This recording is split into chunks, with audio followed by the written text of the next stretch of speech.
주님의 이름으로 축복합니다. 네, 오늘 중고등부 소풍이 있어서 아마 다들 피곤하실 것 같아요. 네, 너무 피곤하시면 그냥 예배 듣다 설교 듣다가 좀 주무셔도 돼요. 부분적으로.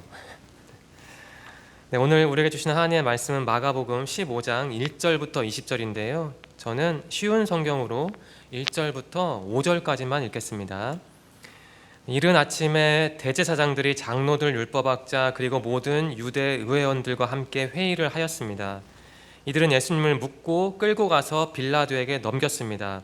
빌라도가 예수님께 물었습니다. 당신이 유대인의 왕이요? 예수님께서 대답하셨습니다. 내가 말한 대로다. 대제사장들이 여러 가지 말로 예수님을 고발했습니다. 빌라도가 예수님께 다시 질문했습니다. 아무 대답이 없소. 이 사람들이 당신에게 여러 가지로 고발을 하는 것을 보시오. 그러나 예수님께서는 더 이상 대답을 하지 않으셨습니다. 빌라도가 이것을 보고 매우 놀랐습니다. 라는 기록이 있습니다. 오늘은 사순절 마지막 주일입니다. 사순절은 예수님의 죽음과 사순절은 부활절 이전 주일을 제외한 40일 기간을 의미합니다. 다리에 쥐가 나네요. 우리는 이 기간에 예수님의 고난과 죽음을 깊이 묵상해야 합니다. 또한 부활을 기대해야 합니다. 좀 더 경건하고 회개하는 시간을 갖기 바랍니다. 지난주 설교 본문은 마가복음 14장 43절부터 72절이었습니다. 예수님이 체포되고 공회에서 신문을 받는 내용이었습니다. 또한 베드로가 예수님을 세 번 부인하는 내용이 나왔죠. 오늘 본문은 빌라도가 예수님을 신문하는 장면을 담고 있습니다. 빌라도가 예수님을 십자가에 못 박히도록 넘기는 기록도 나옵니다. 또한 로마 군인들이 예수님을 십자가 형장으로 끌고 가는 기록도 나옵니다. 예수님은 이제 십자가 형벌 직전에 있는 상황입니다. 제자들은 뿔뿔이 흩어졌습니다. 주님을 위해 목숨까지 버릴 것처럼 호언장담했던 베드로도 곁에 없습니다. 주님은 철저하게 혼자입니다. 누구도 그분을 도울 수 없는 상황입니다. 예수님의 그러한 모습을 상상하면서 그분의 마음을 헤아리면서 본문 말씀에 담긴 교훈을 함께 찾아봅시다. 성경은 기록합니다. 대제사장들과 장로들과 율법학자와 유대 의원들이 함께 회의했다고 기록합니다. 그런데 그들은 대낮에 회의하지 않았습니다. 대신 새벽에 회의했습니다. 아직 해가 뜨지 않은 어두운 시간, 바로 그 시간에 저들은 모였던 겁니다. 뭔가 음침하고 불법적이며 떳떳지 못한 인상을 풍깁니다. 그렇지 않나요? 저 어둠은 그들의 내면과 외면을 반영하는 어둠이겠죠. 그들은 더러운 인간들이었습니다. 예수님은 사역하면서 저들을 공격했습니다. 또 훈계했습니다. 못된 인간들이라고요. 정신 차리라고요. 사실이었습니다. 그들은 겉으로만 경건했지 그 속은 영 엉망이었습니다. 하나님을 팔아 뱃속을 채우는 나쁜 인간들이었습니다. 타인의 골수를 빼먹는 나쁜 인간들이었습니다. 사람들이 예수님에게 열광하고 그 때문에 자신들의 기득권이 줄어드니 저들은 얼마나 열받았겠습니까? 예수님을 죽이고 싶었겠죠. 그런데 이제 예수님이 자신들의 소나기에 있는 상황입니다. 진한 승리감이 혈관을 타고 몸 이곳저곳으로 퍼졌을 겁니다. 그 자들이 승리를 만끽하며 구체적으로 어떤 말을 주고받았는지 우리는 알 수 없습니다. 성경이 그 내용을 기록하지 않으니까요. 하지만 얼마든지 추정할 수 있습니다. 그들은 아마 예수님을 죽일 방법을 놓고 열심히 회의했을 겁니다. 얼마 동안 회의했을까요? 그들은 예수님을 묶었습니다. 그리고 주님을 끌고 가서 빌라도에게 넘겼습니다. 빌라도는 당시 그 지역을 다스리는 정부 고위 관료였습니다. 빌라도는 자기 앞에 있는 예수님을 보았습니다. 그리고 이렇게 물었습니다. 당신이 유대인의 왕이라는 사람입니까? 예수님은 이에 이렇게 답했습니다. 맞다. 당신이 말한 대로다. 내가 유대인의 왕이다. 물론 유대인의 왕이다라고 말씀 안 하셨지만 그 자리에는 대제사장들도 있었습니다. 오늘날의 목사님, 전사님들도 있었습니다. 당시에 힘 있는 분들이었겠죠. 그들은 입 다문 채 가만히 있지 않았습니다. 열심히 고발했습니다. 말을 끊임없이 쏟아내면서 예수님의 잘잘못을 낱낱이 나열했습니다. 아마 그 자들은 열의와 흥분을 느끼면서 혓바닥을 계속 움직였을 겁니다. 빌라도는요, 그날 결정을 내리는 사람이었습니다. 이것을 기억하십시오. 상황을 정리하는 역할을 맡은 사람이었습니다. 대제사장들이 예수님에 관해 이런저런 말을 해대니 빌라도는 가만히 듣고 있을 수 없었겠죠. 더구나 예수님은 침묵했으니까요. 그래서 빌라도가 예수님에게 다시 질문합니다. 예수, 당신은 왜 아무런 말을 안 합니까? 이 사람들이 당신에 대한 고발을 지금 하고 있지 않습니까? 이렇게 물었습니다. 하지만 예수님은 침묵했습니다. 빌라도는 그러한 예수님의 모습을 보고 크게 놀랐습니다. 저는 궁금했습니다. 예수님은 왜 침묵했을까요? 대제사장들이 한 말은 터무니없는 과장이었을 겁니다. 어처구니 없는 축소였을 겁니다. 그들에게 중요한 건 팩트체크가 아니었습니다. 진실 찾기도 아니었습니다. 그들에게 중요한 건 어떻게든 예수님을 저격하는 것이었습니다. 그러니 과장하면 어떻고 또 축소하면 어떻겠습니까? 예수님만 죽이면 되니까요. 여기서 우리 함께 생각해 봅시다. 만일 예수님이 그런 대제사장들의 터무니없는 공격에 침묵하지 않고 대응했다면 빌라도가 어떻게 반응했을까요? 예수님은 정규 교육은 받지 못했습니다. 하지만 굉장히 지적인 분이었습니다. 그분은 쉬운 비유와 예화를 동원해 수많은 사람들에게 가르침을 주었죠. 그 기록을 떠올려 보십시오. 또 예수님이 기적을 일으킨 순간들도 떠올려 보십시오. 기독교 신학에서 예수님은 인간이자 하나님입니다. 그러한 예수님이 반론을 펼쳤다면 빌라도는 완전히 예수님의 편이 됐을 겁니다. 그런데 예수님은 침묵했습니다. 여러분, 그 침묵이 말하는 바가 무엇일까요? 그 침묵이 오늘 이 자리에 있는 우리에게 교훈하는 바는 무엇이라고 생각하십니까? 예수님의 침묵은 체념이 아니었습니다. 하나님의 길을 가는 분이, 자신의 십자가가 하나님의 뜻이라고 고백한 분이 그 자리에서 체념할 리는 없습니다. 예수님의 침묵은 무기력함도 아니었습니다. 하나님께 자기 전부를 맡긴 분이 무기력할 수는 없죠. 그렇다면 예수님의 침묵은 어떤 의미일까요? 저는 묵상한 후에 이렇게 느꼈습니다. 주님의 침묵은 이런 겁니다.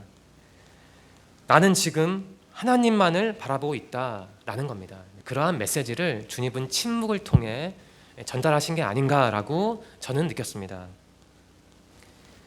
예수님의 침묵에는 다음과 같은 메시지가 담겨 있었던 게 아닐까요? 좀 구체적으로 보면요. 저는 이렇게 상상했습니다. 예수님이 이렇게 생각하셨다고 상상한 겁니다.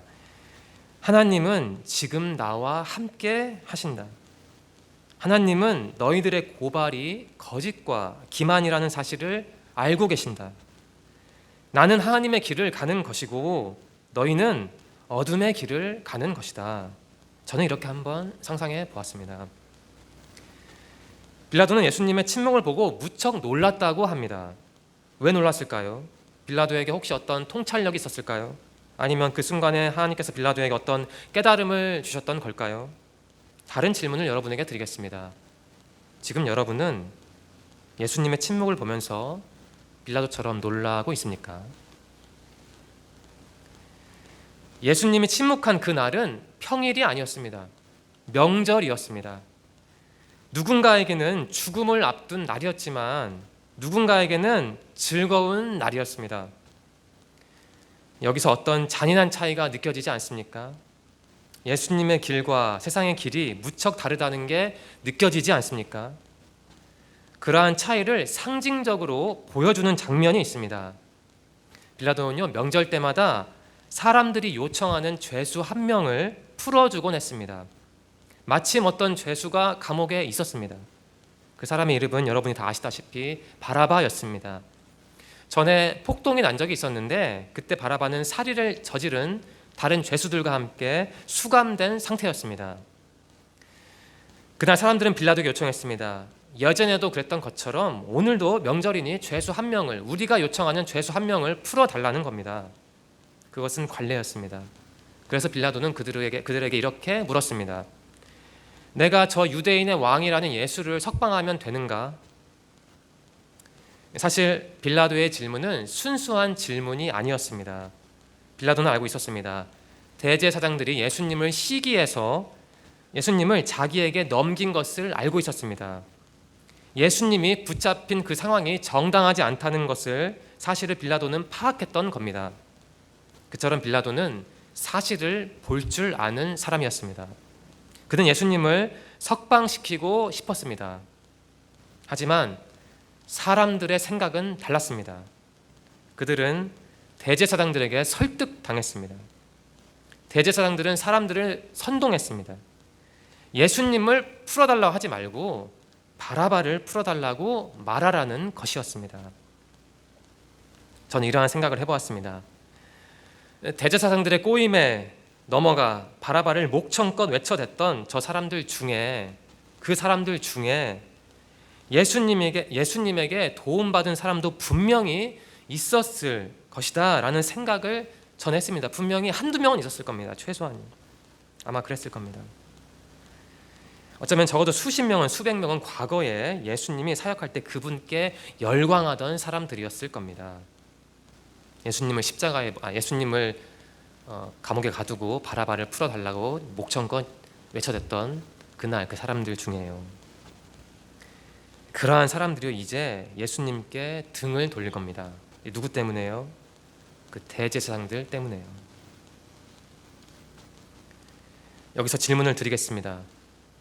저 군중의 모습이 한때는 예수님께 열광했을 테지만 지금은 예수님께 등 돌린 저 군중의 모습이 우리의 모습일 때도 있지 않습니까? 너무 기분 나쁘게만 받아들이지 마십시오. 여러분을 공격하려는 게 아닙니다. 함께 고민해 보자는 겁니다. 우리를 잘못된 길로 유도하는 무리가 오늘날에도 있습니다. 이 한국 사회도 있습니다. 정말 많이 있습니다. 이 본문 말씀을 보시면서 그 안에 담긴 사람들과 상황과 오가는 말을 그저 2000년 전의 내용으로만 보지 마십시오. 지금 이 사건은 오늘날에도 일어나는 사건입니다. 누군가는 겉으로는 멀쩡한데 예수님을 저격하려 합니다. 또 누군가는 그러한 사람들의 꼬임에 빠집니다. 그래서 한때는 좋아했던 예수님을 이제는 싫어합니다. 어떤 사람들은 예수님을 바라바 같은 존재보다 못한 존재로 여깁니다. 바라바를 풀어달라는 저들의 요청이 의미하는 게 뭘까요? 그건 예수님이 더는 자신들에게 필요하지 않다는, 쓸모없다는 외침인 겁니다. 오늘날에도 그런 사람들이 많잖아요. 표현 방식은 다르지만 많은 사람이 예수님보다 바라바를 더 좋아하잖아요. 많은 사람이 실제 예수님이 아닌 바라바를 선택하고요. 오늘날에도요. 여러분 속지 마십시오. 군중을 추동해서 바라바를 선택하게 유도한 저 대제사장들에게 절대 속지 마십시오. 정신을 바짝 차리십시오. 늘 질문하십시오. 무엇이 옳은 길인지, 옳은 말인지, 무엇이 그른 길인지, 그른 말인지 늘 질문하십시오. 부지런히 연구하십시오. 책을 읽고 필요하다면 유튜브도 보면서 연구하십시오. 진짜 기독교가 무엇인지, 예수님은 어떤 분인지 공부하시라는 겁니다. 사람을 말로만 평가하지 말고 행동으로도 평가하십시오. 상대가 나를 어둠의 길로 이끄는지 나를 빛의 길로 이끄는지 잘 구분하시라는 겁니다. 다시 말씀드립니다. 본문에 기록된 저 군중처럼 속지 마십시오. 바라바를 풀어달라는 군중의 외침이 빌라도를 당황케 한 것일까요? 빌라도는 질문합니다. 그러면 내가 이 예수는 어떻게 하면 좋겠는가? 이에 사람들은 기다렸다는 듯이 이렇게 외쳤습니다. 예수를 십자가에 못 박으십시오. 빌라도는 그러한 요청을 이해할 수 없었나 봅니다. 아마 충격받았겠죠. 자신은 풀어주려고 했는데 어떻게든 뭐 때리라는 것도 아니고 고문하라는 것도 아니고 십자가에 못 박으러 하니 어떻겠어요. 빌라도는 그래서 질문합니다. 아니 저 예수라는 사람이 뭘 잘못했기에 그런 말을 하시오. 이렇게 말했습니다. 하지만 대제사장들의 꼬임에 빠진 눈먼 군중에게 빌라도는 안중이 없었습니다. 그래서 군중은 더 크게 소리쳤죠. 예수를 십자가에 못 박으십시오. 상황이 이러니 빌라도도 어쩔 수가 없었습니다. 빌라도는요, 그 지역을 통제해야 하는 사람입니다. 그는 비록 고위 관료지만 그렇다고 수많은 사람을 무력으로 다스리거나 억누를 수만은 없었을 겁니다. 빌라도에게 가장 중요한 건 혼란을 막는 겁니다. 치안을 유지하는 겁니다.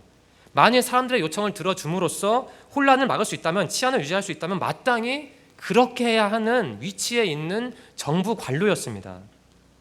결국 빌라도는 바라바를 석방시켰습니다. 사람들의 그 요청을 무시할 수 없었던 거죠. 정치인이니까 그 대중의 요구를 항상 무시할 수는 없죠.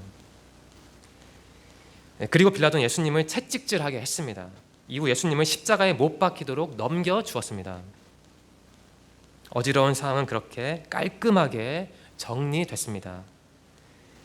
예수님을 저주하고 증오하며 어떻게든 죽이려고 했던 대제사장들은 승리했습니다. 반면에 예수님은 이제 십자가형이 확정됐습니다. 곧 십자가에 못 박혀 처형당하는 겁니다. 그날 승리한 대제사장들은 기분이 어땠을까요? 그날 패배한 예수님은 어떤 생각을 했을까요? 잘못한 거 하나 없이 하나님을 위해 열심히 일했는데 결국 자신은 죽어야 합니다. 그냥 죽는 것도 아니고 십자가형입니다. 극악무도한 자들에게 내린 형벌이 십자가형인데 자기가 그걸 당해야 하는 겁니다. 예수님의 마음은 어떠했을까요? 그분의 마음은 누구도 알 수 없습니다. 아마 마음이 무거웠을 겁니다. 또 담담했을 겁니다. 예수님은 십자가 형장으로 한 발짝 더 다가갑니다. 반면에 예수님 덕분에, 대제사장들 덕분에, 대제사장들에게 넘어간 군중 덕분에 바라바는 감옥에서 풀려났습니다. 예수님과 바라바의 그 차이, 여러분 이 차이에 한번 주목해 보십시오. 바라바는요, 말하자면 예수님과 트레이드 된 겁니다. 다르게 표현하겠습니다. 바라바는 예수님의 죽음 덕분에 살게 된 사람입니다. 여러분 여기서 느끼는 게 없습니까? 예전에 이러한 묵상을 했습니다. 이 부분을 읽으면서 언제인지 기억이 안 나는데요. 우리가 어떤 면에서 사실 바라바예요. 감옥에 갇힌 사람들이 바로 우리라는 얘기를 하는 겁니다. 예수님은 바라바 같은 우리 대신에 어떤 면에서요? 우리 대신에 욕먹고 맞고 무시당하고 십자가의 길을 간 겁니다. 누군가 죽어야 또 다른 누군가는 살 수 있습니다. 예수님이 전자의 역할을 담당한 겁니다. 우리가 다 잘 아는 이사야 53장 5절에서 7절입니다. 제가 쉬운 성경을 읽겠습니다. 그가 상처 입은 것은 우리의 허물 때문이고 그가 짓밟힌 것은 우리의 죄 때문이다. 그가 맞음으로 우리가 평안을 얻었고 그가 상처를 입음으로 우리가 고침을 받았다. 우리는 모두 양처럼 흩어져 제 갈 길로 갔으나 여호와께서 우리 모든 죄짐을 그에게 지게 하셨다. 그는 매를 맞고 고난을 당했으나 마치 도살장으로 끌려가는 어린 양과 같이 아무 말도 하지 않았다.